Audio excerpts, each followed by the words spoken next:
الحمد لله رب العالمين والعاقبة للمتقين والصلاة والسلام على سيد الأنبياء والمرسلين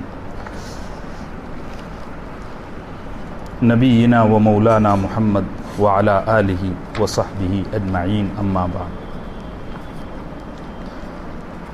قال تعالى في كتابه المجيد والفرقان الحميد اعوذ باللہ من الشیطان الرجیم بسم اللہ الرحمن الرحیم وللہ المشرق والمغرب، اور اللہ ہی کے لیے مشرق اور مغرب ہے. فَأَيْنَمَا تُوَلُّوا فَثَمَّ وَجْهُ اللَّهِ، تو تم جہاں کہیں اپنا رخ کرو گے نماز میں، فَثَمَّ، تو وہاں وجہ اللہ موجود ہے. ان اللہ واسع علیم، بلا شبہ اللہ بڑے وسیع ہیں، بڑے جاننے والے ہیں. گزشتہ ہفتے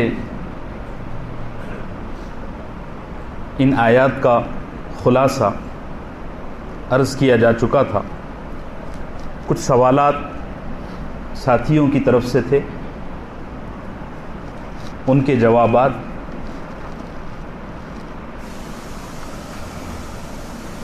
خصوصی طور پر آج کی نشست میں عرض کر دوں گا، پھر اس کے بعد ہماری گفتگو آگے چلے گی انشاءاللہ. ایک سوال یہ تھا کہ اگر اللہ کی ذات ہر طرف موجود ہے تو نمازوں میں صرف قبلے کا رخ کرنا ضروری کیوں ہے؟ بھئی جب آپ یہ کہہ رہے ہو، آپ نے قرآن کہہ رہا ہے کہ اللہ ہر طرف موجود ہے، تو پھر قبلے کا رخ آپ کیوں کرواتے ہو؟ اور اس کو آپ نے فرض کیا ہوا ہے، یعنی اس کے بغیر نماز نہیں ہوتی. تو اس کا جواب یہ ہے، اصل جواب تفصیل کے ساتھ دوسرے پارے کے شروع میں آئے گا، چونکہ یہ وہاں کی بحث ہے. لیکن چونکہ ایک اعتراض آنن فانن ہوا ہے، اس لیے، اور اعتراض سوال معقول ہے. اگر اتنی بڑی آبادی کو، اس وقت 1.5 ارب یا 2 ارب مسلمان پوری دنیا میں رہتے ہیں، بے مہار اس چیز کی آزادی دے دی جائے کہ جس طرف رخ کر کے نماز پڑھنا ہے پڑھو، تو بہت انتشار ہوگا. یہ مینجمنٹ اور یہ ترتیب باقی رکھنے کے لیے اللہ نے پوری امت کو، پورے مسلمانوں کو اس بات کا حکم فرمایا کہ نماز میں ایک طرف رخ کر کے نماز پڑھنا ضروری ہے. ورنہ جہاں تک اللہ کی ذات کا سوال ہے، اللہ ہر طرف کیا ہے؟ موجود ہے. ایک بات.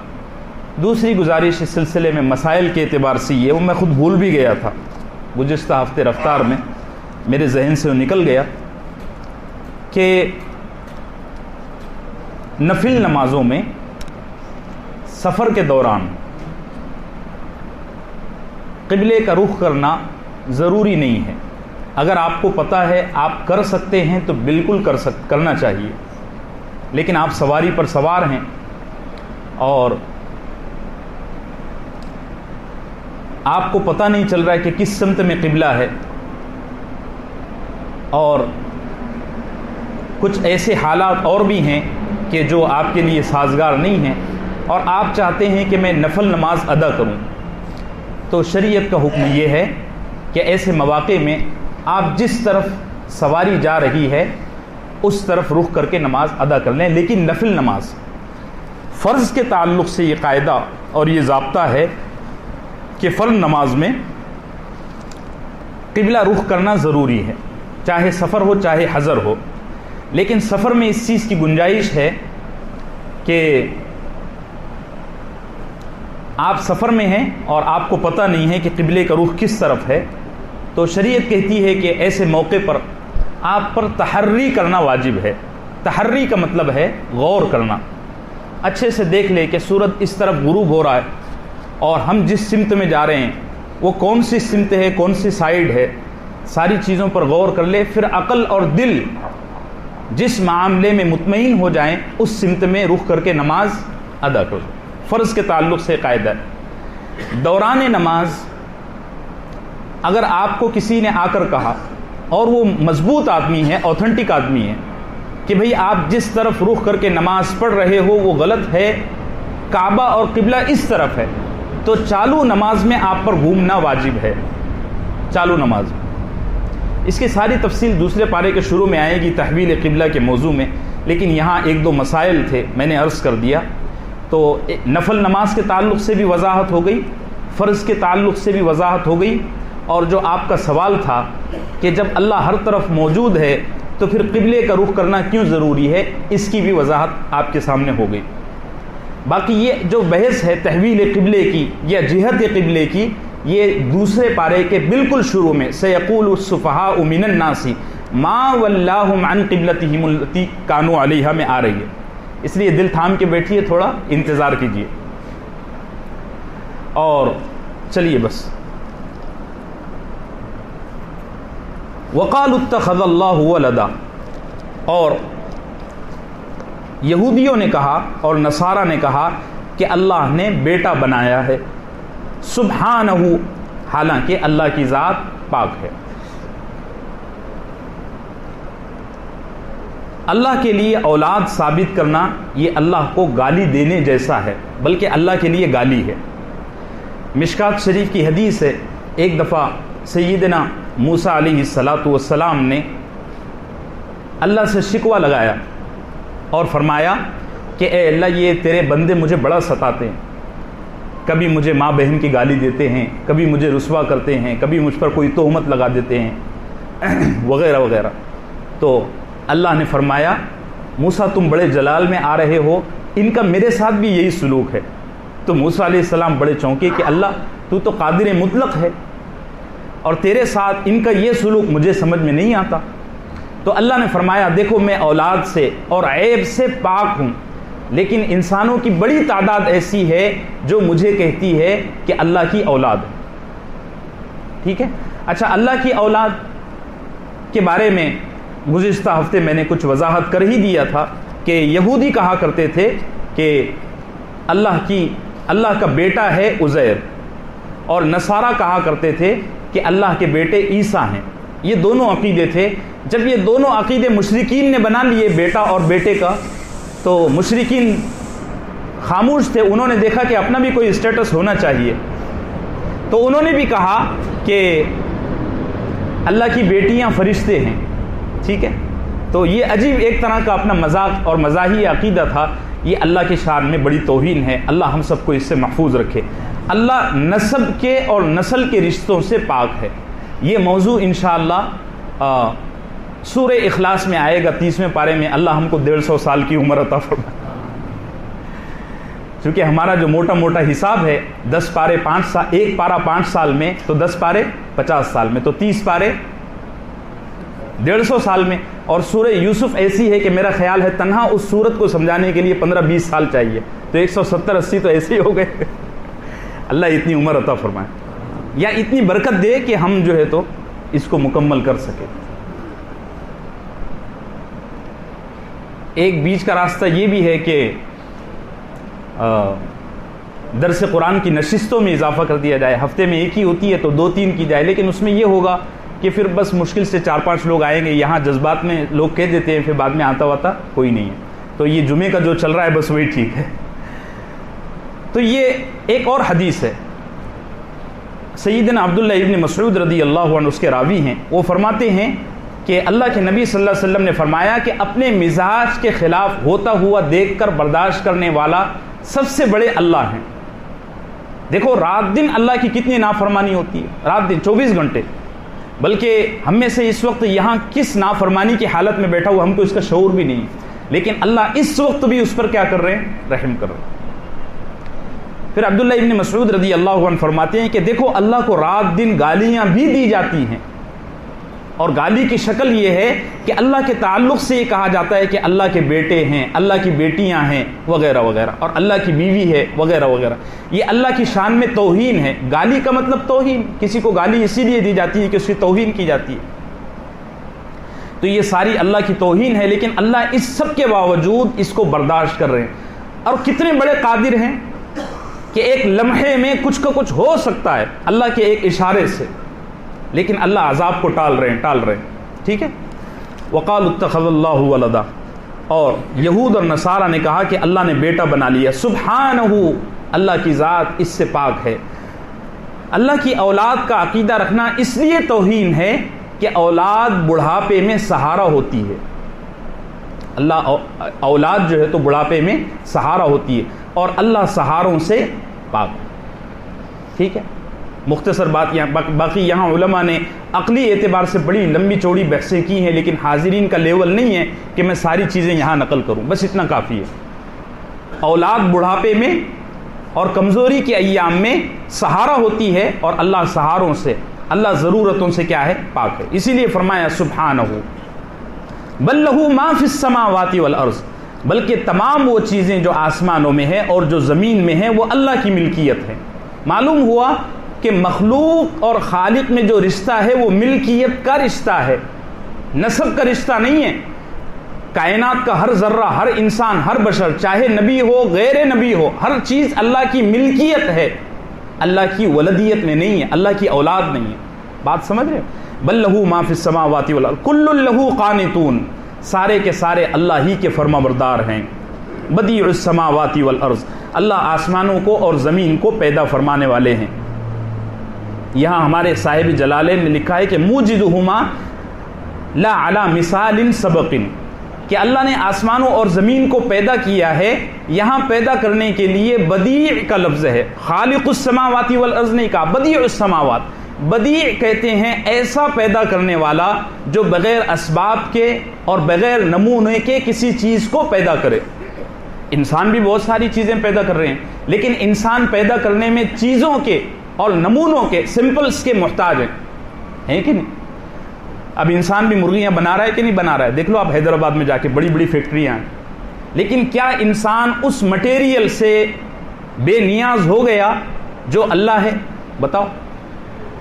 مرغی کے پیٹ میں انڈا کہاں سے آتا ہے اور انڈا کہاں سے آیا تھا سب سے پہلے، اس کا تو ہم کو پتہ بھی نہیں. چلو انڈا بہت چھوٹی چیز ہے، یہ آسمان، یہ زمین، یہ انسان لاکھوں کروڑوں کی تعداد میں، اور ایسی ایسی مخلوقات ہیں کہ ان کا اب تک پتہ ہی نہیں. یہ غوطہ خور سمندروں میں غوطے لگاتے ہیں، لاکھوں سال سے غوطے لگا رہے ہیں. جب بھی غوطہ لگاتے ہیں تو کوئی نئی مخلوق ان کے سامنے آتی ہے. جنگلوں کے جو ماہر ہیں افریقہ میں، وہ جنگلوں میں جب بھی جاتے ہیں تو ان کے سامنے ہر وقت کوئی نہ کوئی نیا کیڑا، نیا جانور سامنے آتا ہے. آسمانوں میں جو خلاؤں میں جو جا رہے ہیں اسپیس میں، ان کے سامنے ہر دن کئی ستاروں کی دریافت ہو رہی ہے. ٹھیک ہے، پہلے 7-8 ستاروں کا انسان کو علم تھا، باقی تو کسی کو پتہ بھی نہیں تھا، لیکن اب دیکھ لو ہر دن ستارے دریافت ہو رہے ہیں. میرے بھائیوں بات سمجھ رہے ہو؟ اور اللہ نے ان سب کو بغیر نمونے کے، بغیر سمپل کے پیدا کیا ہے، اور بغیر مٹیریل کے پیدا کیا ہے. بس اللہ نے کن کہا اور ساری کائنات وجود میں آ گئی. کوئی چیز کی ضرورت نہیں، کوئی مشین کی ضرورت نہیں. انسان ایک لکڑی بھی بناتا ہے، ایک دولار بناتا ہے. دولار وہ جو ڈربا جس کو اردو میں کہتے ہیں، ڈربا مرغی کا، اس کے لیے لکڑی کی، اس کے لیے ہتھوڑی کی، اس کے لیے کیل کی، اس کے لیے بڑے کی ضرورت پڑتی ہے. وہ آتا ہے ہاتھوں کو زخمی کرتا ہے، ٹھوک ٹھوک کے کان تھکا دیتا ہے، تب وہ چیز وجود میں آتی ہے. اللہ ان سب سے کیا ہے؟ بے نیاز ہے. بدیع السماوات والارض، اللہ آسمانوں اور زمینوں کو بغیر نمونے کے پیدا کرنے والا ہے. وَإِذَا قَضَى أَمْرًا، اور جب وہ کسی چیز کا فیصلہ کر لیتا ہے، فَإِنَّمَا يَقُولُ لَهُ، تو وہ بس اس سے کہتا ہے کن فیکون، کہ تو ہو جا، فیکون، تو وہ چیز ہو جاتی ہے. دیکھو علماء فرماتے ہیں کہ یہاں کن فیکون کا جو لفظ ہے یہ ہم کو سمجھانے کے لیے ہے. اصل میں اللہ اس سے بھی بے نیاز ہے، اللہ کو کن کہنے کی بھی ضرورت نہیں. اللہ کی منشا ہوتی ہے اور وہ کام وجود میں آ جاتا ہے. ٹھیک ہے. اب آگے کی آیت بڑی اہم ہے، بلکہ آگے کی تینوں آیتیں. پین ہے؟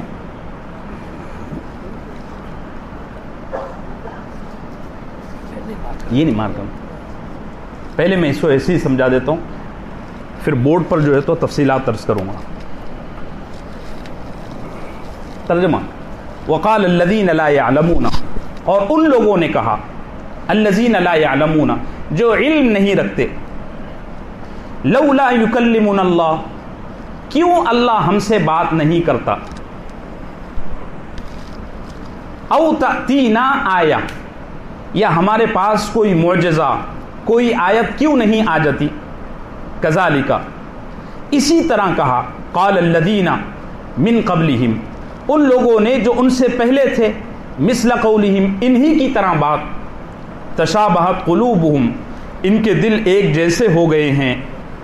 قد بینا الآیات، یقیناً ہم نے آیات معجزات بیان کر دیے. لقوم یوقنون، ان لوگوں کے لیے جو یقین رکھتے ہیں. کچھ نہیں، میری طرف دیکھو نا، دیکھو سب ادھر متوجہ ہو.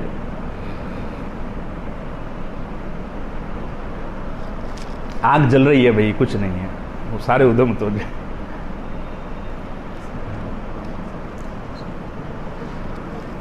انا ارسلناک، اے نبی صلی اللہ علیہ وسلم، ہم نے آپ کو بھیجا ہے بشیرن، جنت کی بشارت دینے والا بنا کر، ونذیرن، اور جہنم سے ڈرانے والا بنا کر. ولا تسأل عن اصحاب الجحیم، اور آپ سے نہیں پوچھا جائے گا دوزخ والوں کے بارے میں.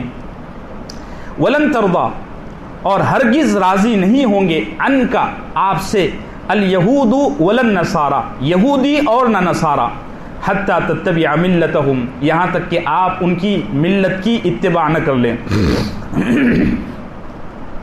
قل، اے نبی صلی اللہ علیہ وسلم آپ کہہ دیجئے، ان ھدی اللہ ھو الھدی، بلا شبہ ہدایت بس وہی ہے جو اللہ کی ہدایت ہے. ولئن اتبعت اہواءہم، اور اے نبی صلی اللہ علیہ وسلم قسم ہے اگر آپ ان کی خواہشات کی پیروی کرو گے، بعد الذی جاءک من العلم، بعد اس کے کہ آپ کے پاس علم آ چکا ہے، ما لک من اللہ من ولی ولا نصیر، تو آپ کو اللہ کے مقابلے میں کوئی حفاظت کرنے والا نہیں ملے گا، ولا نصیر، اور نہ کوئی مدد کرنے والا ملے گا. دیکھو میرے عزیزو، اب اس کو غور سے سننا، بڑی اہم بحث ہے، ہندوستان کے حالات کے اعتبار سے بہت مفید گفتگو ہوگی انشاءاللہ. اللہ میرے لیے سمجھانا اور آپ کے لیے سمجھنا آسان فرمائے.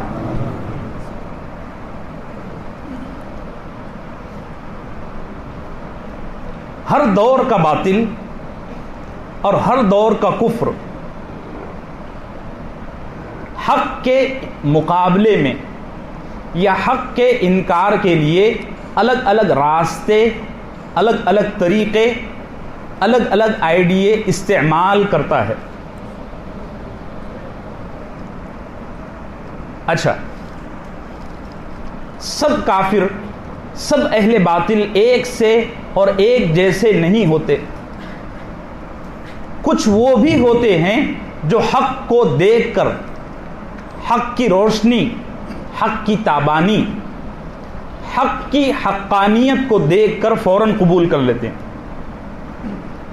کچھ ایسے بھی ہوتے ہیں. لیکن ایک بڑا گروہ ایسا ہوتا ہے جو حق کے خلاف، میرا ایک ایک لفظ نوٹ کرنا، یہ بنیاد ہے ہماری، اگر یہ سمجھ لیے نا تو آپ کے لیے اگلے تمام مباحث کو سمجھنا آسان ہوگا. مشکل سے 15 منٹ کی بحث ہے. میں یہ عرض کر رہا تھا کہ ہر دور میں حق کے مقابلے میں باطل کا ایک گروہ ایسا رہتا ہے، ضرور رہتا ہے، جو حق کے خلاف کٹ حجتی یا حق کے خلاف حجت بازی کر کے اہل حق کو مشغول کرنا چاہتا ہے. بات سمجھ رہے ہیں؟ ہر دور میں سب ایک جیسے نہیں ہوتے، سارا کا سارا باطل ایک جیسا نہیں ہوتا. باطل میں کچھ لوگ ایسے رہتے ہیں جو صدیوں سے، برسوں سے حق کی تلاش کرتے ہیں، سچائی کی تلاش، سچائی کی جستجو ان کے دل اور دماغ میں رہتی ہے. جیسے اللہ کے نبی صلی اللہ علیہ وسلم کے زمانے میں سیدنا عبداللہ ابن سلام رضی اللہ عنہ، یہ یہودیوں کے بڑے علماء میں تھے. اللہ کے نبی صلی اللہ علیہ وسلم ہجرت کر کے جب مدینہ منورہ تشریف لے گئے اور جہاں آج مسجد قباء ہے وہاں آپ نے قیام فرمایا، تو وہاں قیام کے دوران مدینے کے الگ الگ وفود اور ڈیلیگیشن اللہ کے نبی کی خدمت میں آتے تھے. ابھی آپ مدینے میں انٹر نہیں ہوئے تھے, مدینے سے باہر آپ تھے. یہودیوں میں سے بڑے بڑے علماء آتے تھے, نصارہ میں سے کچھ آتے تھے, مجوسیوں کے بڑے بڑے علماء آتے تھے وغیرہ وغیرہ. ان میں کچھ ایسے ہوتے تھے کہ جو اللہ کے نبی صلی اللہ علیہ وسلم کا چہرہ انور, آپ کی مبارک باتوں کو دیکھ کر سن کر ہی قبول کر لیتے تھے. جیسے میں نے ابھی نام لیا حضرت عبداللہ ابن سلام رضی اللہ عنہ کا. یہ اللہ کے نبی صلی اللہ علیہ وسلم کی خدمت میں آئے تو پچھلی صف میں بیٹھ گئے. اللہ کے نبی صلی اللہ علیہ وسلم برجستہ نصیحتیں ارشاد فرما رہے تھے. آپ نے ایک جملہ فرمایا, صحیح بخاری میں ہے, میں اس کو کوٹ کرتا ہوں, اس کے الفاظ کا ریدم آپ دیکھو. اللہ کے نبی نے فرمایا افشوا السلام واطعموا الطعام وصلوا الارحام وصلوا باللیل والناس نیام تدخلوا الجنۃ بسلام. الفاظ کا ریدم آپ دیکھ رہے ہو. فبأي آلاء ربكما تكذبان تكذبان بالکل وہی انداز ہے. فرمایا افشوا السلام, لوگوں میں سلام کو عام کرو. پھر فرمایا اطعموا الطعام, بھوکوں کو کھانا کھلاؤ. پھر فرمایا وصلوا الارحام, رشتہ داروں کے ساتھ اچھا سلوک کرو.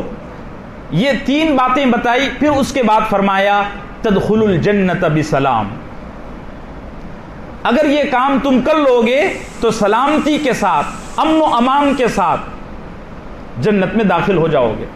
عبداللہ ابن سلام رضی اللہ عنہ پچھلی صف میں بیٹھ کر یہ ساری باتیں سن رہے تھے. چونکہ بڑے عالم تھے, ان کے ساتھ ان کے مرید بھی تھے. عبداللہ ابن سلام رضی اللہ عنہ نے جب کلام کا ردم دیکھا اور اللہ کے نبی صلی اللہ علیہ وسلم کا چہرے انور دیکھا تو فوراً فرمایا کہ یہ کسی جھوٹے کا چہرہ نہیں ہو سکتا, اور میں ابھی کے ابھی اس شخص کی نبوت پر اور اس پر ایمان لاتا ہوں. فوراً اسلام قبول کر دیا. تو باطل میں ایسے لوگ بھی رہتے ہیں جو سچ کے متلاشی, سچ کے سچے طالب رہتے ہیں. اچھا, وہ سچ کو ہمیشہ سچائی کے اصولوں پر پرکھتے ہیں, سچائی کو بناوٹ کے اصولوں پر نہیں پرکھتے. وہ سچ کو ہمیشہ دلائل کی روشنی میں دیکھتے ہیں. کائے کی روشنی میں؟ کرشمے, میراکل, چمتکار ان کے لیے ثانوی حیثیت رکھتے ہیں, سیکنڈ لیول. ٹھیک ہے, نبی کے ہاتھ پر معجزے ظاہر ہوتے ہیں, انبیاء علیہم الصلاۃ والسلام اپنے ساتھ معجزے لاتے ہیں, ٹھیک ہے, لیکن وہ انبیاء کو اصل میں پرکھتے ہیں ان کے اخلاق اور ان کے دلائل کی بنیاد پر.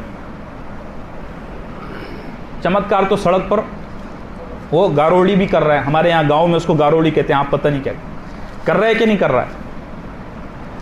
اہل حق اور سچائی کے سچے طالب سچائی کو بناوٹی اصولوں پر نہیں پرکھتے. ہاں, جو لوگ ڈھونگی اور سچائی کو کنفیوز کر دینے والے ہوتے ہیں وہ ہمیشہ فضول مطالبے, فضول ڈیمانڈ کرتے ہیں. بات سمجھ رہے؟ اور ایسا اس لیے کرتے ہیں تاکہ وہ لوگوں کو سچائی سے موڑ سکیں, تاکہ وہ لوگوں کو گمراہ کر سکیں. ہمارے اس زمانے میں یہ جو ہمارا میڈیا ہے, میڈیا میں دیکھو ساری چیزیں آتی ہے, فلمیں, موسیقی, گانے, اور آپ کی یہ میڈیا چینل اور آپ کے یوٹیوب چینلز اور آپ کے فیس بک پوسٹ, یہ ساری چیزیں میڈیا کا حصہ ہیں. اس دور میں سچائی سے کنفیوز کرنے کا طریقہ کچھ اور تھا, آج کے دور میں طریقہ کچھ اور ہے, لیکن بات ایک ہی ہے.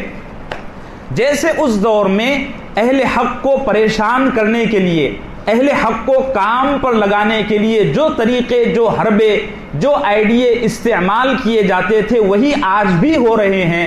اس دور کا مسئلہ یہ تھا کہ آمنے سامنے بحث ہوتی تھی. اس دور میں یہ ہو رہا ہے کہ ٹی وی پر, موبائل پر, انٹرنیٹ پر دکھایا جاتا ہے.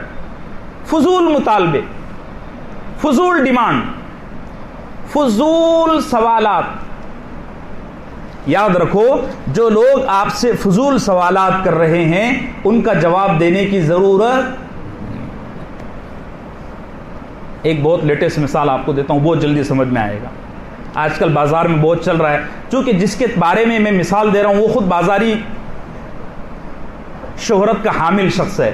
نام نامی اسم گرامی ہے محمد علی مرزا صاحب. کیا نام ہے؟ محمد علی, انجینئر محمد علی مرزا صاحب. آج سے 6-7 مہینے پہلے تک جناب فرمایا کرتے تھے کہ میری کرامت ہوگی اگر مفتی طارق مسعود صاحب میرے پاس آ جائیں گے. یوٹیوب پر سب موجود ہے. کیا کہا کرتے تھے؟ میری کرامت ہو جائے گی اگر مفتی طارق مسعود صاحب میرے پاس آ جائیں گے. مفتی طارق مسعود صاحب بھی مفتی طارق مسعود ہے نا, وہ بھی وہاں گئے. کراچی سے جہلم تک کا کئی گھنٹوں کا سفر ہے, ٹھیک ہے, ہوائی جہاز سے گئے 15-20 منٹ میں پہنچ گئے, ٹھیک ہے, مانتے ہیں آپ کے, انہوں نے پوسٹ مارٹم مانتے. 48 گھنٹے مفتی طارق مسعود صاحب جہلم میں یعنی مرزا صاحب کے شہر میں رکے. الگ الگ فون کال, ویڈیو ریکارڈنگ, الگ الگ میسج, ہر واسطے سے ان تک یہ بات پہنچائی کہ شعر بولو آ چکا ہے. لیکن جناب کی طرف سے کوئی جواب, جناب کون سے بل میں گھسے تھے اس کا بھی پتہ لگانا اب تک مشکل ہے. جب مفتی طارق مسعود صاحب 48 گھنٹے کے بعد واپس چلے گئے تو پھر حضرت فرمانے لگے میرے سامنے تقی عثمانی کو اور امام کعبہ کو لایا جائے, میں تجھ سے بات نہیں کرتا.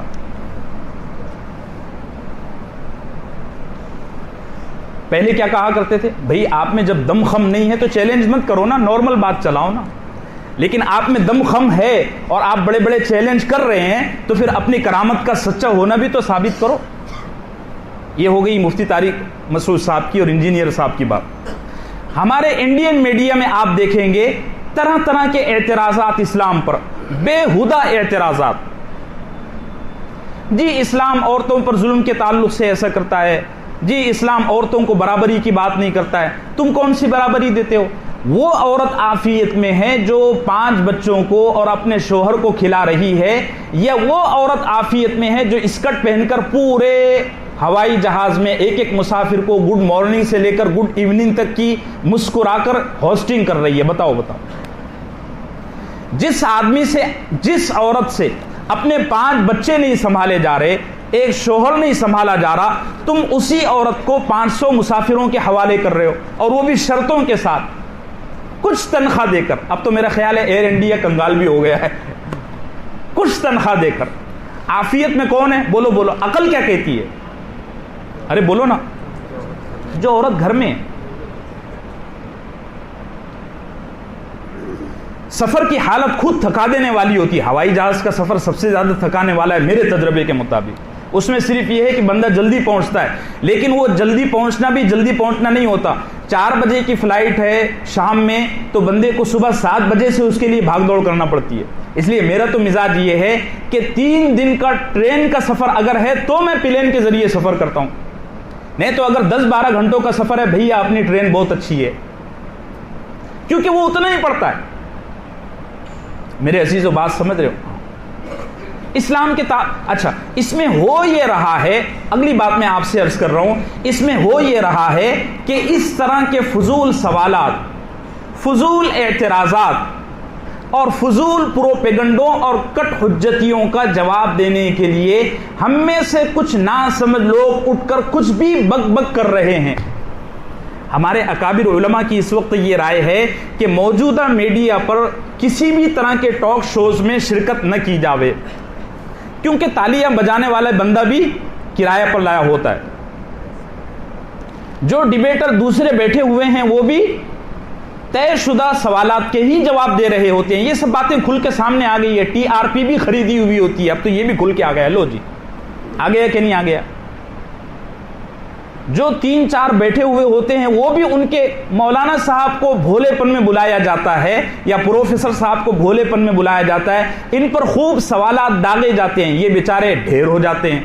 پھر پروپیگنڈا یہ کیا جاتا ہے کہ دیکھو جی مسلمانوں کے پاس اور اسلام کے پاس سچائی کا جواب نہیں, اس سوال کا سچا جواب نہیں ہے. اس لیے بہتر یہ ہے کہ ایسے سوالات کا جواب ہی نہ دیے جائیں. ہاں جو سوال آئیڈیالوجیکلی عقلی طور پر، علمی طور پر اور لاجیکلی صحیح ہوں، ان کے جوابات دیے جائیں۔ ہمارے علماء نے ان کے خلاف ان کے رد میں کتابیں لکھی ہیں۔ اب تو بہت کچھ لکھا جا چکا ہے۔ آج سے صدیوں سال پہلے شاہ ولی اللہ محدث دہلوی نے حجت اللہ البالغہ کے نام سے مستقل کتاب لکھ دی ہے، بات ختم۔ اسلام کے تعلق سے یہ کہا جاتا ہے کہ اسلام دہشت گردی کا مذہب ہے، لیکن ثابت ہوا ہے اب تک کہ دہشت گردی کا مذہب ہے؟ پچھلے 20 سال سے میں خود یہ سن رہا ہوں، آپ پتہ نہیں کب سے سن رہے ہیں۔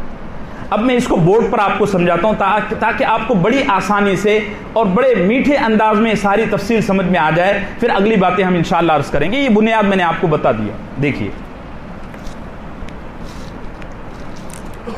یہ بڑی طویل آیت ہے، اگر اس کو بورڈ کے بغیر سمجھاؤں گا تنہا تو میں تھک جاؤں گا سمجھاتے سمجھاتے، اور آپ کو شاید ویسا نہ سمجھ میں آئے جو بورڈ پر سمجھ میں آئے گا انشاءاللہ۔ اللہ آسان فرمائے۔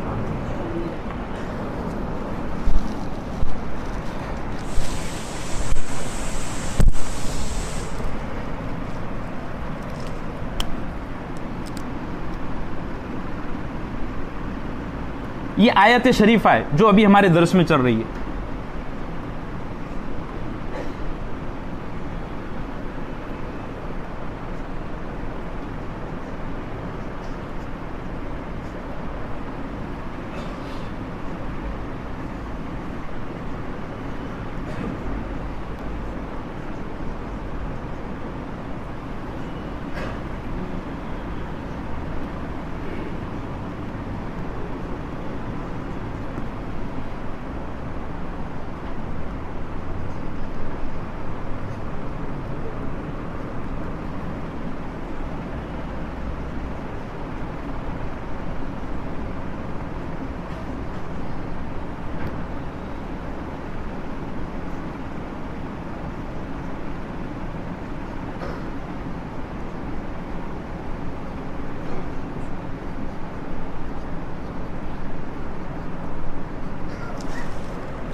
اب یہ دیکھیے، اس میں لا یعلمون، سب سے پہلے لا یعلمون کا، یہ اسپیکر ادھر کر دو بھائی، لا یعلمون کا لفظ، اور اس کے بعد لولا یکلمنا اللہ یہ لفظ، اور اس کے بعد او تأتینا آیہ اور الآیات لقوم یوقنون، یہ ہمارے بحث میں ہیں۔ وقال الذین لا یعلمون، عام طور سے پورے قرآن میں آپ ایک چیز جنرلی نوٹ کریں گے کہ جب بھی اللہ کفار کی اور مشرکین کی اور یہود اور نصارہ کی سیئنگ کو کوڈ کرتے ہیں، ان کی باتوں کو کوڈ کرتے ہیں، تو فرماتے ہیں وقال الذین کفروا۔ آپ پڑھ لو پورے قرآن میں، ہر جگہ اللہ نے کافروں کی بات کو نقل کرتے وقت کیا کہا ہے؟ وقال الذین کفروا، ٹھیک ہے؟ لیکن یہاں اللہ نے فرمایا وقال الذین لا یعلمون، ٹھیک ہے؟ وہ لوگ کہتے ہیں جو علم نہیں رکھتے۔ امام قتادہ، امام مجاہد اور سیدنا عبداللہ ابن مسعود رضی اللہ عنہ کے قول کے مطابق یہاں تینوں گروہ اس آیت میں داخل ہیں، مشرکین بھی، یہودی بھی اور نصارہ بھی، ٹھیک ہے؟ اللہ جب عام طور سے کافروں کی سیئنگ کو کوٹ کرتے ہیں تو عام طور سے کیا کہتے ہیں قرآن میں؟ کفروا، کفروا، لیکن یہاں کفروا نہیں کہا، لا یعلمون کہا۔ لا یعلمون اس لیے کہا کہ جب بھی کوئی مخالف اور باطل کا شخص اسلام پر اعتراض کرے، سوال کرے، تو اس کے اعتراض کو، اس کی لاجک کو پرکھا جائے گا علم کی بنیاد پر، ایک دم چھوڑ بھی نہیں دیا جائے گا کہ نہیں چونکہ کافر ہے اس لیے ہم آپ کے سوالات کا جواب بھی نہیں دیتے، ایسا بھی نہیں ہے۔ اگر آپ کی بات لاجیکلی صحیح بیٹھتی ہے تو اس کا جواب بھی دیا جائے گا، لیکن کائے پر پرکھا جائے گا؟ بولو بولو بولو، علم کی بنیاد پر اس کی لاجک کو چیک کیا جائے گا، اور اس کا عقلی، سائنٹیفکلی، لاجیکلی ہر طرح کا جواب دینے کی کوشش کی جائے گی انشاءاللہ۔ لیکن اگر جواب جہالت پر مبنی ہے جیسا کہ یہاں ہے تو پھر اس کا جواب نہیں دیا جائے گا۔ اس لیے نہیں دیا جائے گا کہ ایک تو ہم کو شوق نہیں ہے اپنا ٹائم پاس کرنے کی، دوسری بات یہ ہے کہ جاہل جو اعتراض کرتا ہے اس کو علم کی طلب یا سچائی کی طلب نہیں ہوتی، وہ آپ کو کام پر لگا کر اپنی انکار اور اپنی ہٹ درمی کے لیے ایک بہانہ تلاش کرتا ہے. اس کو اردو میں کہتے ہیں کٹ حجتی. وہ میں نے صبح میں جو آپ کو بتایا, کیا کہتے ہیں؟ کٹ حجتی. اب دیکھو, آپ اس سوال کی, اس اعتراض کی لوجک کو چیک کرو. جاہل لوگوں نے کہا لولا یکلمون اللہ, اللہ ہم سے بات کیوں نہیں کرتا. یہ کوئی لوجک بنتی ہے؟ عقلی طور پر اگر آپ اس کا جائزہ لیں تو کیا یہ اللہ کے لیے مناسب ہے کہ وہ ہر بندے کو آ کر بولے کہ بھائی آپ یہ 8 نومبر 2017 کو رات 12 بجے سے ہندوستان کی نوٹ تبدیل ہو گئی. ملک کے وزیر اعظم نے ہر آدمی کو آ کر کہا تھا کہ احمد بھائی کل 500 کی اور 1000 کی نوٹ کے لیے لائن میں کھڑے ہو جانا. کہا تھا؟ بولو بولو. ارے پیچھے والے نہیں بولتے. کہاں کہا تھا؟ ٹی وی پر کہہ دیا تھا. جب ایک ملک کا 5-10 سال کی ٹرم پر چنا ہوا سلیکٹڈ وزیر اعظم پرائم منسٹر ہر بندے کو آ کر نہیں کہہ رہا, تو کیا اللہ کی یہ شان ہے کہ وہ ہر بندے کو آ کر کہے کہ بیٹا محمد میرا سچا نبی ہے؟ لوجک بنتی ہے کہ میں لوجک سمجھا رہا ہوں. اس دور کے کافروں نے یہ کہا تھا کہ لولا یکلمون اللہ, اللہ ہم سے بات کیوں نہیں کرتا. وزیر اعظم نے کہا تھا. اور کسی معاملے میں کہتے ہیں, بولو بولو, کسی کو آ کر کہتے ہیں کوئی ہے ایسا اس بندے اس مجلس میں کوئی ہے ایسا؟ ہاں جی رضوان ہیں ایسے. آپ کو آ کر کہا تھا وزیر اعظم نے کہ کل سے لائن میں کھڑے ہو جانا؟ انہوں نے تو بس یہ کہا تھا کہ مترو آج سے دوسرے دن سارے کے سارے لائن میں. جب 5 سال کے لیے سلیکٹڈ وزیر اعظم کے لیے ہم یہ نہیں کہہ سکتے تو اللہ کی تو کیا شان ہے. یہ سمجھانا اور یہ بحث کرنا بھی فضول ہے. لیکن میں ایک بات بتانے کے لیے, واضح کرنے کے لیے, اور چونکہ ہماری آیت کا موضوع یہ ہے اس لیے آپ سے عرض کر رہا ہوں کہ اہل کفر کی, مخالفین کی ہر بات کو سب سے پہلے پرکھا جائے گا لاجک, عقل اور منطق کی بنیاد پر کہ یہ سوال ہے بھی یا نہیں, یا کام پر لگانے کا حربہ ہے.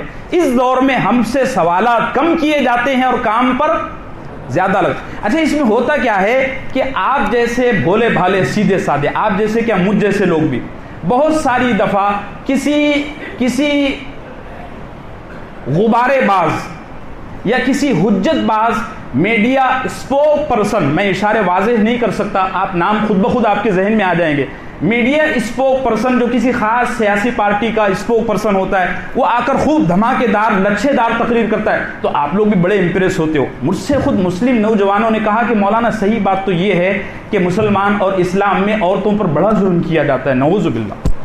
تم کو میں بتاؤں اہل مشرک اور اہل کفر جاہلیت میں عورتوں کے ساتھ کیا کیا کرتے تھے, بتاؤں. اس مسند پر اور اس مسلح پر کھڑے ہو کر میں آپ کو بتا بھی نہیں سکتا وہ شرمناک رویے کفر اور مشرک جو ہے تو خواتین کے ساتھ کیا کرتے تھے. یہ تو اسلام, میں کہا کرتا ہوں کہ خواتین اگر ساری زندگی اپنی پیشانی اللہ کے سامنے جھکائے رکھیں تو وہ رسول اللہ کا اور اللہ کا احسان ادا نہیں کر سکتے. اسلام کے اتنے بڑے احسانات, اور ہمارا نوجوان جو پڑھنے لکھنے سے عاری ہے, جس کو اپنی سلیبس کی بک پڑھنے کی توفیق نہیں ملتی, وہ کچھ اسپوک پرسن کے دھویں دار تقریر بازی, لچھے بازی سے متاثر ہو کر کہتا ہے کہ نہیں جی اسلام نے عورتوں پر واقعتاً, نعوذ باللہ ثم نعوذ باللہ, کانفیڈنس کی کمی ہے. کائے کی کمی ہے؟ کانفیڈنس.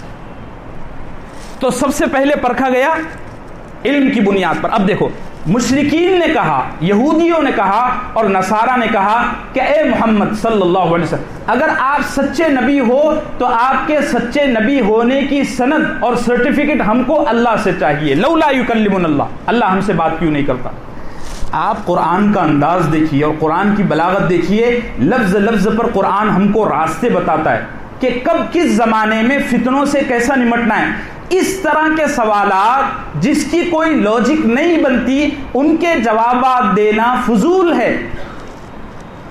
19ویں پارے میں سورہ فرقان میں ہے وَإِذَا خَاطَبَهُمُ الْجَاهِلُونَ قَالُوا سَلَامًا. جب جاہل لوگ تم سے اڑ جائیں کسی معاملے میں تو جوابات پر جوابات, سوالات پر سوالات مت کیا کرو.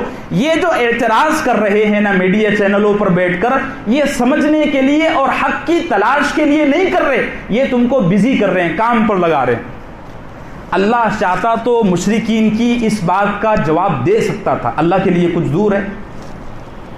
لیکن اللہ نے کیا کیا؟ کذالک قال الذین من قبلہم مثل قول، اے نبی ان کے اس فضول سوال پر توجہ مت دو، یہ تو بالکل ایسا ہی ہے جیسے موسیٰ کی امت نے اس سے کہا تھا کہ ہم کو ارین اللہ جہرتن، ہم اللہ کو دیکھنا چاہتے ہیں۔ اللہ نے جواب نہیں دیا۔ اچھا، اس آیت میں کفار نے، یہود نے اور نصارہ نے اللہ سے دو ڈیمانڈ کیے۔ ایک ڈیمانڈ تو یہ کیا کہ لولا یکلمنا اللہ، ہم اللہ سے بات کرنا چاہتے ہیں یا اللہ ہم سے بات کرے، ٹھیک ہے، ایک ڈیمانڈ تو یہ۔ دوسرا ڈیمانڈ کیا ہے او تأتینا آیا، میں نے اس کو بھی جو ہے تو انڈر لائن کیا، یا اللہ ہمارے اوپر، خود ہمارے اوپر عام طور سے جو معجزات، جو وحی نازل ہوتی ہے وہ کس پر نازل ہوتی ہے؟ بولو بولو، نبی پر۔ یہ کہا کرتے تھے کہ نبی پر نہیں، کچھ آیتیں، کچھ معجزات، کچھ چمتکار، کچھ میراکل ہمارے اوپر بھی ظاہر ہوں، ٹھیک ہے۔ او تأتینا آیا، دو ڈیمانڈ، لولا یکلمنا اللہ او تأتینا آیا۔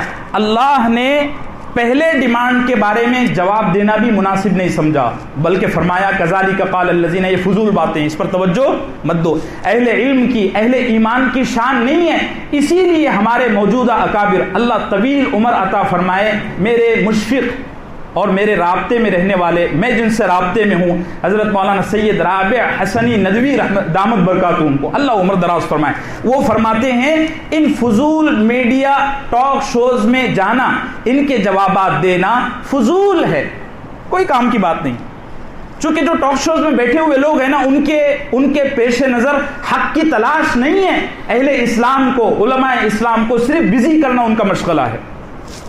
دو ڈیمانڈ کیے تھے، لولا یکلمنا اللہ، اللہ ہم سے بات کرے، او تأتینا آیا، یا ہم پر معجزات نازل ہو۔ اللہ نے پہلے ڈیمانڈ کا کوئی جواب نہیں دیا، فرمایا کذالک قال الذین من قبلہم مثل قولہم تشابہت قلوبہم، پہلے والے مشرکین اور اب کے مشرکین، چاہے 4000 سال پہلے کا مشرک ہو یا آج کا مشرک ہو، یہ سارے کے سارے ان کے دل ایک جیسے ہیں، بلکہ سورہ طور میں اللہ فرماتے ہیں اتواصوا بہ، یہ سارے کے سارے مشرکین اور کفار اور متعنت سرکش آپس میں مشورہ کر کے باتیں کرتے ہیں۔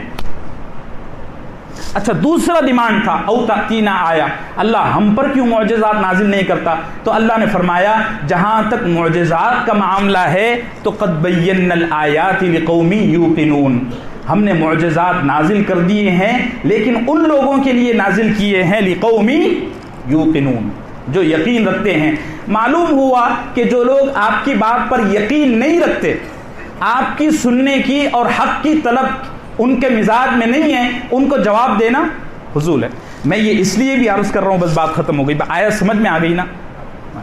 دو ڈیمانڈ کیے، دو میں سے ایک کا جواب دیا، ایک کا جواب بھی نہیں دیا، اور آیت کا ایک بڑا سبق یہ ہے کہ کوئی جاہل اگر سرکشی کی وجہ سے کوئی اعتراض کرے تو اہل علم کو اس کا جواب، یہ میں اس لیے بھی کہہ رہا ہوں کہ بعض دفعہ ہمارے اکابر قرآن کی اس روش پر چلتے ہوئے جواب نہیں دیتے تو ہمارے نوجوان کہتے ہیں دیکھو جی اتنے بڑے مولانا صاحب بھی لاجواب ہو گئے۔ ارے وہ لاجواب نہیں ہوئے، انہوں نے شریعت اور قرآن کے مطابق عمل کیا۔ میں عام طور سے ایک بات اور آپ سے عرض کروں، ہمارے مسلمانوں میں جو متعصب سلفی اہل حدیث ہیں، متعصب سب نہیں، متعصب سلفی اہل حدیث ہیں، وہ کیا کہتے ہیں معلوم ہے؟ سعودی عرب کے علماء سے لکھا کر لاؤ کہ امام ابو حنیفہ حق پر تھے۔ یہ کوئی بات ہے؟ سعودی عرب کے علماء کی بات سنی جائے، یہ کون سی حدیث میں لکھا ہوا ہے؟ میں نے امام ابو حنیفہ کو جو حق جانا وہ 20 سال حدیث اور قرآن پڑھ کر حق جانا۔ بات سمجھ رہے ہو بھائی؟ سعودی عرب کے علماء سے لکھا کر لاؤ جی، پھر سعودی عرب کے علماء سے لکھا کر لاتے ہیں تو پھر وہ کہتے ہیں کہ جی نہیں آپ نے اس طرح نہیں اس طرح لکھا، وہ حق کو قبول کرنے کے لیے نہیں، آپ کو صحیح ہے، اس لیے کام پر نہیں۔ آپ کو حدیث چاہیے نا، ہمارے پاس ہے، اعلاء السنن کھول کے دیکھ لو، امام ابو حنیفہ کے ہر مسئلے کی حدیث سے دلیل ہے۔ الادلۃ الحنفیہ من الاحادیث النبویہ، ایک ندوی عالم نے کتاب لکھی ہوئی ہے، امام ابو حنیفہ کے مسلک کے دلائل احادیث سے انہوں نے جمع کیا ہے۔ ہمارے نزدیک دین کا سورس قرآن اور حدیث ہے اور ہم نے اس کو ثابت کر دیا ہے۔ آپ کہو کہ سعودی عرب کے علماء سے لکھا کر لاؤ، تو بھیا یہ ہم سے، اور ہم سے اس لیے نہیں ہوتا کہ قرآن اس کی اجازت کوئی لاجیکلی بات کرو تو ہم اس کے لیے حاضر ہیں. یہاں 24 گھنٹے تتپر سیوا ہیں. کیا ہیں؟ بات سمجھ رہے ہو؟ یہاں لاجک بولو. فضول باتیں. آیت سمجھ میں آ گئی، واضح ہو گئی، بس بات ختم. اب دیکھیے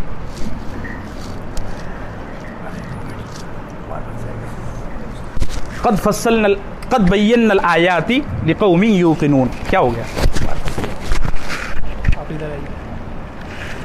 لو جی بھائی گھما تو اس کو ادھر ہی.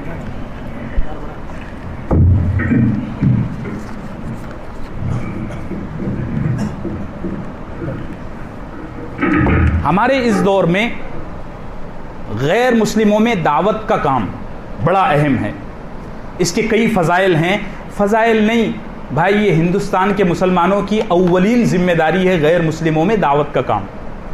یہ آیت شریفہ ان لوگوں کے لیے بھی خاص طور سے ایک بہت بڑی گائیڈنس ہے جو غیر مسلموں میں دعوت کا کام کر رہے ہیں. بہت سارے ہمارے نوجوان دیندار ماشاءاللہ غیر مسلموں میں اسلام کی دعوت دے رہے ہیں، لیکن وہ بعض مقامات پر کانفیڈنس نہ ہونے کی وجہ سے یا امپریس ہو جانے کی وجہ سے ایسی بات کہہ دیتے ہیں کہ جس سے اسلامی تعلیمات پر زد پڑ جاتی ہے. مثال کے طور پر ایک بڑے داعی نامور دہلی کے، اب میں نام بھی لے لیتا ہوں، چلو، وحید الدین خان صاحب، بہت بڑا نام ہے. ابھی رمضان میں ان کی وفات ہوئی. ہاں جی، وہ غیر مسلموں میں دعوت دین کے بہت بڑے علم بردار تھے، لیکن ان کی تحریروں، ان کی کتابوں اور ان کے مضامین میں یہ بات آپ کو جگہ جگہ مل جائے گی کہ انہوں نے غیر مسلموں کے بعض اعتراضات کا جواب دینے میں اسلام میں کاٹ بیون کی ہے، اور نامناسب کاٹ بیون کی ہے. بھیا اگر آپ شیر کے پنجے ہی کاٹ لو گے تو وہ بیچارہ شکار کیسے کرے گا؟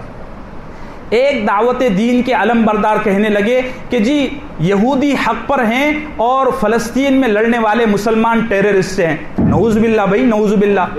ہاں زور سے بولو نعوذ باللہ، نعوذ باللہ. پورے کانفیڈنس کے ساتھ جس کو جو کرنا ہے کرے، جس کو ہمارے بارے میں جو فیصلہ لینا ہے لیتا رہے. فلسطین کا بچہ مسجد اقصیٰ کے لیے جو لڑ رہا ہے وہ ٹیررسٹ نہیں ہے. یہودی غاصب اور لٹیرے اور ڈاکو ہیں، وہ غصب کر رہے ہیں نا جی. کانفیڈنس سے کہو، ڈرنے کی ضرورت نہیں ہے. جس کے نصیب میں اللہ نے ہدایت لکھی ہے وہ اسلام میں داخل ہوگا. باقی جہاں تک بات ہدایت کی اور سمجھنے سمجھانے کی ہے، اگر دل میں اور قسمت میں ہدایت نہیں ہے تو آخر الانبیاء جناب مصطفیٰ رسول اللہ صلی اللہ علیہ وسلم بھی اس کو ہدایت پر نہیں لا سکتے. ایک صاحب کہنے لگے جی اسلام میں اور اللہ کے نبی صلی اللہ علیہ وسلم کو، پروفٹ محمد کو گوشت پسند نہیں تھا. لا لا لا لا لا، ایسا نہیں. اللہ کے نبی کو گوشت پسند تھا. ترمذی کی حدیث ہے، ایک صحابی تھے مدینہ منورہ میں جو ٹیلر تھے، درزی تھے، مدینے کے لوگوں کے کپڑے سیا کرتے تھے. انہوں نے اللہ کے نبی صلی اللہ علیہ وسلم کی دعوت فرمائی. دعوت میں بھنا ہوا گوشت، ہاں جمعے کا دن ہے، بھنا ہوا گوشت اور اس میں کدو کے ٹکڑے اور اس کا شوربہ اور خبز کی روٹی اللہ کے نبی صلی اللہ علیہ وسلم کو پیش فرمائی. دوسرے جو صحابہ دعوت میں شریک تھے وہ فرماتے تھے کہ رسول اللہ صلی اللہ علیہ وسلم گوشت ایسا توڑ کر نوچ کر کھا رہے تھے، اور فرمایا کرتے تھے کہ گوشت جنتیوں کا پسندیدہ کھانا ہے اور میں بھی جنتی ہوں، جم کر کھایا کرو، بڑے کا چھوٹے کا جو مل جائے، چھوڑنے کا. ایک کہنے لگے نہیں جی نہیں، اللہ کے نبی کو گوشت پسند نہیں. ہاں نہیں. ہاں آپ شیر کے پنجے ہی کاٹ دو گے تو شکار کیا کرے گا؟ بالکل ایسا سب کرنے کی ضرورت نہیں ہے. دعوت دوسرے مذہب کے لوگوں کو پھنسانے کا نام نہیں ہے. دعوت سچائی کو پیش کر کے ہدایت کا فیصلہ اللہ کے حوالے کر دینے کا نام ہے. بات سمجھ رہے ہو؟ ہاں میرے سے بالکل گھبرانے کا نہیں. ایک مولانا صاحب لکھنؤ کے، وہ کہنے لگے جی نفرت پیدا ہو رہی ہے، مسجد جو ہے تو اور مسجد کی جگہ جو ہے تو دے دو. کیسا دے دو بھائی؟ ان المساجد للہ، مسجد اور مسجد کی جگہیں کس کی ہیں؟ اللہ کی ہے، اور ہماری 1000 جانیں بھی اللہ کے لیے. یہ تو فضول باتیں. محبت کے ٹھیکیدار صرف ہم نہیں ہیں. ہاں ہم نے محبت قائم کرنے کے لیے ہر چیز کو اپنایا. ہم نے ہمارا حج پر جو سبسڈی ملتا تھا اس کو قربان کر دیا. تم نے فیصلہ دیا کہ بڑے کا گوشت مت کھاؤ، ہم نے بولا چلو بھائی ٹھیک ہے، ہم نہیں کھاتے. نہیں کھاتے، ٹھیک ہے جی، لیکن اگر آپ یہ اور ہر بات میں آپ نفرت اور محبت کی لاؤ گے تو صرف ٹھیکیدار، تمہاری بھی تو کچھ ذمہ داری بنتی ہے نا میرے عزیزو، بلا وجہ امپریس نہیں ہونے کا. بات سمجھ رہے بھائی؟ ہاں. اب آیت شریف آپ دیکھ لو، یہ جو ہے نا قد بینا الآیات لقوم یوقنون، یہ یقین کا جو لفظ آیا ہے نا بالکل آخری لائن میں آپ دیکھو یقین کا، اس پر مفسرین نے بڑا زبردست کلام کیا ہے. کچھ باتیں آپ سے 5-7 منٹ میں عرض کرتا ہوں، وقت ختم ہو چکا ہے. سیدنا ابو بکر صدیق رضی اللہ عنہ، خلیفہ بلا فصل سیدنا ابو بکر صدیق، زور سے کہو رضی اللہ عنہ. مسند احمد میں ان سے ایک حدیث منقول ہے، وہ فرماتے ہیں کہ اللہ کے نبی صلی اللہ علیہ وسلم نے فرمایا، اللہ کے نبی صلی اللہ علیہ وسلم نے فرمایا کہ ایمان والے کے لیے عافیت کے بعد سب سے بڑی نعمت اگر کوئی ہے تو وہ یقین کی دولت ہے. دیکھو میرے عزیزو، ہم سب کو آج اللہ پر ایمان تو ہے، ہم سب کا اللہ پر ایمان تو ہے، لیکن ہم سب تقریباً میں بھی اس میں شامل ہوں، اللہ سے ہونے کا یقین کھو چکے ہیں. ہم کو اپنے آٹو رکشے پر یقین ہے لیکن اللہ پر یقین، ہم کو رزق کے معاملے میں اپنی دکان پر یقین ہے، اللہ پر یقین، اللہ پر یقین. ورنہ جب اذان ہوتی تو یوں ایمان والے دکانوں پر نہ بیٹھے رہتے، کیونکہ یقین کیا ہے؟ رزق دینے والا. اگر یہ یقین ہوتا نا تو ہم اس طرح نہ دھتکارتے. اور میرے عزیزو، آیت کہتی ہے قد بینا الآیات لقوم یوقنون، بڑے سے بڑا معجزہ، بڑے سے بڑا چمتکار، بڑے سے بڑا میراکل اسی آدمی کے لیے اثر انداز ہو سکتا ہے، اسی آدمی کے لیے فائدہ مند ہو سکتا ہے جو اللہ پر یقین رکھتا ہو. اگر یقین نہیں ہے نا تو بڑے سے بڑا، ہم بہت سارے لوگ آتے ہیں کہ مولانا صاحب ہم پریشان ہیں، یہ پریشانی ہے، وہ پریشانی ہے، تو میں کہتا ہوں 1.25 مرتبہ آیت کریمہ کا ورد کرو، یہ کرو، یہ کرو، جو انبیاء سے وظائف ثابت ہیں. 5-10 دن کے بعد وہ بندہ آتا ہے اور آ کر کہتا ہے مولانا کچھ نہیں ہوا. میرے بھائیوں، یقین وہ نہیں ہے، یقین وہ نہیں ہے جو تجربات اور ایکسپیریمنٹ کے بعد بنا ہو. یقین وہ ہے کہ جو اللہ کے دلائل، اللہ کے ایک ہونے پر ایمان لانے کے بعد بنے. جیسے سیدنا ابراہیم علیہ السلام یہ نہیں کہا کرتے تھے کہ مجھے آگ میں ڈالو، ہم لوگ ایمان کا اور اسلام کا اور اللہ کا امتحان لیتے ہیں. کیا کہتے ہیں؟ کر کے دیکھتا ہوں. نہیں، یہ غلط ہے، پہلے کر لیتا ہوں، جو ہوگا سو ہوگا. یہ یقین ہے. اللہ کے نبی صلی اللہ علیہ وسلم نے امت کو ایک دعا سکھائی، بڑی زبردست دعا ہے، بڑی طویل ہے، میں چاہتا تو اس کو پڑھا دیتا لیکن اتنی طویل ہے، سنن ترمذی میں ہے. اللہ کے نبی صلی اللہ علیہ وسلم جب مجلس میں دعا فرماتے، ایک تو ہوتا چلتے پھرتے اٹھتے بیٹھتے نمازوں کے بعد وہ وظائف، ایک وہ دعا جو اللہ کے نبی امت کو مجلسوں کے ذریعے پہنچانا چاہتے تھے. اللہ کے نبی صلی اللہ علیہ وسلم جب مجلس میں دعا فرماتے تو اس دعا کا اہتمام کرتے، فرماتے اللہم اقسم لنا من خشیتک ما تحول به بیننا وبین معصیتک. اے اللہ مجھے تیرا اتنا ڈر نصیب فرما کہ جب گناہ کرنے لگوں تو تیرا یقین آ جائے، تیرا ڈر سامنے آ جائے کہ نہیں اللہ دیکھ رہا ہے. پھر اگلا جملہ فرمایا وَمِن طَاعَتِكَ مَا تُبَلِّغُنَا بِهِ جَنَّتَكَ، اور اے اللہ مجھے تو اپنا اتنا فرما بردار بنا کہ میں تیری فرما برداری کرتے کرتے جنتی بن جاؤں. پھر فرمایا کرتے تھے، اب آ رہا ہے یقین کا لفظ، وَمِنَ الْيَقِينِ مَا تُهَوِّنُ بِهِ عَلَيْنَا مَصَائِبَ الدُّنْيَا، اے اللہ مجھے تو اپنی ذات سے ہونے کا اتنا یقین نصیب فرما کہ مجھ پر دنیا کی مشقتیں، دنیا کی مصیبتیں آسان ہو جائیں. میں ایسی مثالوں، ایسی باتوں کو مثال کے ذریعے اس طرح سمجھاتا ہوں کہ میں یہاں کرسی پر بیٹھا ہوں، مجھے پیچھے سے آ کر کسی شخص نے تماچا مارا، میں نے پلٹ کر دیکھا تو میرے استاد محترم تھے، تو میرا جواب کیا ہوگا؟ ارے حضرت ماشاءاللہ آپ آ گئے، ویلکم، اہلا و سہلا و مرحبا. ٹھیک ہے، یہ تکلیف برداشت کی اس لیے کہ مارنے والا استاذ تھا. ٹھیک ہے، اگر پیچھے سے تماچا مارنے والا میرا دشمن، میرا مخالف ہے تو میں اس کو ہاں تو نے مجھے، یہی بات ہے جب اللہ سے ہونے کا یقین ہوتا ہے نا تو مصیبتیں آسان ہو جاتی ہیں. سیدنا عبداللہ ابن مسعود رضی اللہ عنہ اللہ سے دعا فرمایا کرتے تھے، اللہم زدنا ایمانا و یقینا و فقہا۔ یہ بھی مسند احمد کی روایت ہے۔ اللہ کے صحابی، اللہ کے نبی کے صحابی عبداللہ ابن مسعود اس دعا کا اہتمام فرماتے کہ اے اللہ مجھے اپنی ذات پر ایمان لانے کا اور اپنی ذات سے ہونے کا یقین نصیب فرما اور دین کی سمجھ نصیب فرما۔ ایک صحابی ہیں، بڑی زبردست روایت ہے، بڑی طویل ہے، میں خلاصے کے طور پر آپ سے عرض کرتا ہوں۔ سیدنا زید ابن حارثہ رضی اللہ عنہ، اللہ ہم سب کو نصیب فرمائے میرے عزیزوں، میں بھی خالی ہوں، کنگال ہوں، میرے لیے بھی دعا کریں، اللہ ہم سب کو یقین نصیب فرمائے۔ ایمان ہم سب کے پاس ہے، ایمان ہم سب کے پاس ہے، یقین نہیں ہے۔ اور صحیح بخاری کی روایت ہے کہ الایمان الیقین الایمان کلہ، کہ یقین ایمان کی روح ہے۔ ہمارے پاس ایمان ہے لیکن یقین نہیں ہے۔ یہی وجہ ہے کہ ہم رات دن غیروں کے آس پاس چپلیں گھستے نظر آ رہے ہیں لیکن کچھ ہو رہا ہے۔ سیدنا زید ابن حارثہ رضی اللہ عنہ جو اللہ کے نبی صلی اللہ علیہ وسلم کے منہ بولے بیٹے تھے، متبنہ، لے پالک جس کو کہتے ہیں، ایک دفعہ اللہ کے نبی صلی اللہ علیہ وسلم کی گھٹنے مبارک پر ٹیک لے کر بیٹھے ہوئے تھے تو اللہ کے نبی نے سر میں ہاتھ پھیرا، بچے ذرا بتا، ہر چیز کی ایک حقیقت ہوتی ہے، تجھے ایمان کی کیا حقیقت نظر آتی ہے؟ وہ بچے تھے، زید ابن حارثہ، تجھے اپنے ایمان کی حقیقت کیا نظر آتی ہے؟ زید ابن حارثہ رضی اللہ عنہ بچے تھے، فرمانے لگے، قربان جاؤں آپ کے فرمان پر، یا رسول اللہ، ابا جان، یا رسول اللہ صلی اللہ علیہ وسلم، ابا جان، مجھے آپ پر ایمان لانے کے بعد اتنا یقین ہو گیا ہے کہ میں اپنے رب کے عرش کو ہر وقت اپنی آنکھوں کے سامنے دیکھتا ہوں۔ ہمارا یقین کائے پر ہو گیا؟ تعویذ گنڈوں پر، سیٹھوں پر، آٹو رکشے پر، دکانوں پر۔ اب تو یہ باتیں کرتے ہوئے بھی ڈر لگ رہا ہے، لوگ کیا کہتے ہیں، کچھ بھی بولتے کچھ۔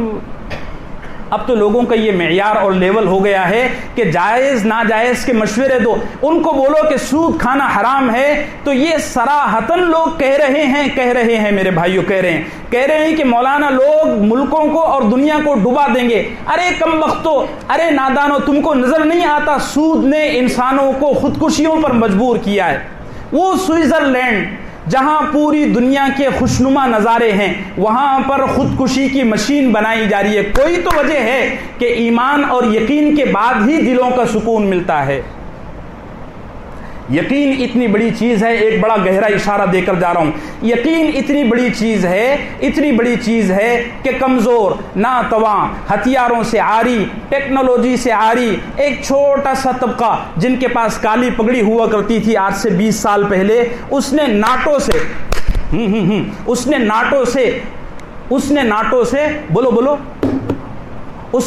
سے اپنا سر بھڑا دیا۔ اس وقت لوگ کہا کرتے تھے ارے یہ ملا لوگ مدرسے کے، ان کو کوئی سمجھ نہیں ہے، 55 ملک ان کے خلاف جمع ہو رہے ہیں اور یہ تنہا 55 ملکوں سے بھیڑنے جا رہے ہیں۔ انہوں نے کہا حسبنا اللہ و نعم الوکیل، حسبنا اللہ و نعم۔ ان کا ایک امیر ہوا کرتا تھا جو اب یادگار بن چکا ہے۔ اس سے لوگوں نے کہا تھا کہ ناٹو کا صدر کہتا ہے کہ ہم تمہارے لیے زمین کو تنگ کر دیں گے، تو اس نے اس وقت کہا تھا میرے عزیزوں، بڑا نادان تھا، چلا گیا دنیا سے، لیکن آج اس کا سر بلند ہے، وہ دنیا میں نہ ہوتے ہوئے بھی ہم سے زیادہ موجود ہے۔ اس نے اس وقت کہا تھا کہ یہ کہتے ہیں کہ تمہارے لیے زمین تنگ کر دیں گے، اور میرا اللہ کہتا ہے یا عبادی الذین آمنوا ان ارضی واسعہ، اے وہ لوگوں جو اللہ پر ایمان لائے، اے میرے وہ بندوں جو مجھ پر ایمان لائے، یاد رکھو دنیا تمہارے لیے زمین تنگ نہیں کر سکتی، اس لیے کہ ان ارضی واسعہ، میری زمین کیا ہے؟ کشادہ۔ آپ نے دیکھے نا 15 اگست کو، 15 اگست کو جب ہم کیا منا رہے تھے، کون سا دن ہوتا ہے؟ بولو انڈیپینڈنٹ ڈے، ABCD والے ذرا زور سے بولو نا، انڈیپینڈنٹ ڈے منا رہے تھے۔ اس وقت وہ کالی پگڑی والے غالب آئے کہ نہیں آئے؟ اور جو ناٹو تھے، ٹیکنالوجی والے تھے، ABCD کا رٹا لگانے والے تھے، وہ کیسے بھاگے راتوں رات؟ میرے عزیزو، قرآن کی حقائق، قرآن کی سچائیاں ہر دور میں زندہ ہیں۔ میں کہا کرتا ہوں قرآن زندہ کتاب ہے، زندہ کتاب ہے۔ لوگ کہتے ہیں زندہ کتاب کا کیا مطلب؟ جی یہ تو چھپی ہوئی یہاں پرنٹڈ پڑی ہوئی ہے۔ زندہ کتاب ہونے کا مطلب یہ ہے کہ قرآن کی ہر آیت ہر زمانے میں کچھ لوگ زندہ کر کے دکھائیں گے۔ اللہ ہم سب کو یقین نصیب فرمائے۔ یقین بہت بڑی دولت ہے میرے عزیزو، ہم سب کے سب اس سے محروم ہیں تقریباً۔ آٹو رکشے سے زیادہ بھی ہم کو للن بھائی یقین نہیں ہے۔ اللہ سے ہونے کا ہم سب کو یقین نصیب فرمائے۔ اللہ اپنی ذات سے ہونے کا یقین نصیب فرمائے۔ یقین نصیب، ایمان ہم سب کے پاس ہے۔ ایمان میں اور یقین میں یہ بڑی طویل بحث ہے اور یہ خود ایک لیکچر کی محتاج ہے، لیکن ہمارے پاس وقت اتنا کم ہے، ویسے ہی ہم بائی ایئر جا رہے ہیں۔ ایمان اور یقین میں فرق یہ ہے، جیسے مثال کے طور پر میری یہ للن بھائی سے دوستی ہے، ان سے دوستی تو ہے لیکن اس بات کا بھروسہ نہیں ہے کہ یہ میرا آپریشن کریں گے تو کامیاب بھی کریں گے یا فیل کر دیں گے، اس لیے کہ ڈاکٹر نہیں ہے نا۔ ایمان ہے، دوستی ہے ان سے، لیکن ان سے کام بن جائے گا اس چیز کا یقین نہیں۔ اللہ کے نبی صلی اللہ علیہ وسلم کے بارے میں آتا ہے کہ جب بھی رسالت میں آپ پر کوئی مصیبت، کوئی مشقت آیا کرتی تھی، آپ جہاں کھڑے ہوتے وہیں مصلی بچھا کر نماز پڑھتے۔ ہم پر کوئی مصیبت آتی ہے تو ہم سب سے پہلے یہ سوچتے ہیں کہ مجھے بینک کتنا لون دے سکتا ہے۔ آگے آپ سمجھدار ہیں۔ صلی اللہ وسلم علی نبینا محمد۔